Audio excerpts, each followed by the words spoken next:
I'm going to let you in on the little secret to cooking the perfect gas barbecue fish. It might seem a little bit daunting, but it's something we can all do. And you know what?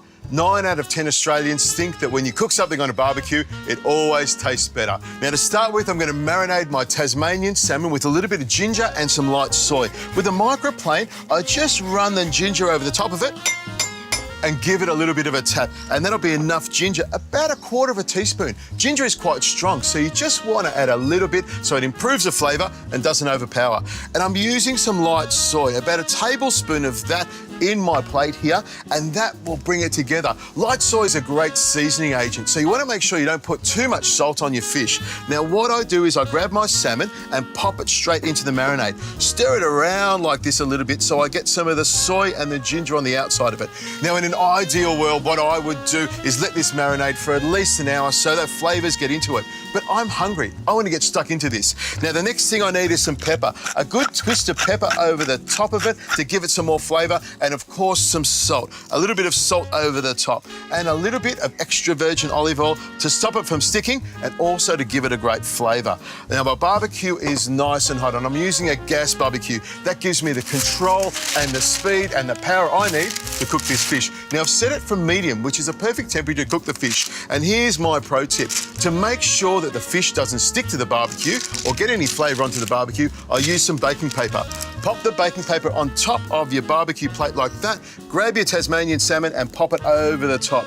In about 30 seconds, you'll see it bubble and it'll start to sear on the other side. And that's going to give me the perfect time to cook my asparagus. You've got to have some veggies when you're cooking with fish. And what I've got is some asparagus that I've taken the end off, and you can see I've cut it on a nice little angle. With asparagus, it's really easy to cook. Drizzle some extra virgin olive oil over the top, a good twist of pepper like that, and of course some salt. You've got to have salt on everything you cook. That's what brings out the flavour. Mix it around so that the pepper, the salt and the olive oil are all over the asparagus.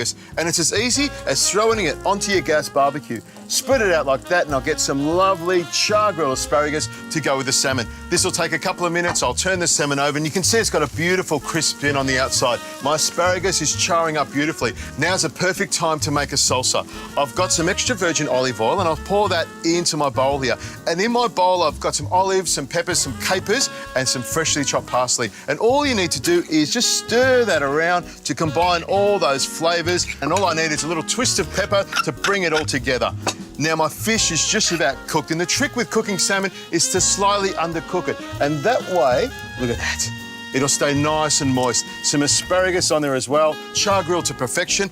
Pop that on the board here. Now, all I need to do is grab some of this salsa, stir it around a little bit, and pop it over the top. It gives it great colour and flavour as well. Now, we need a little bit of zing in there as well, so why not grab a piece of lemon, cut a cheek off the lemon like that, and then pop it on the side.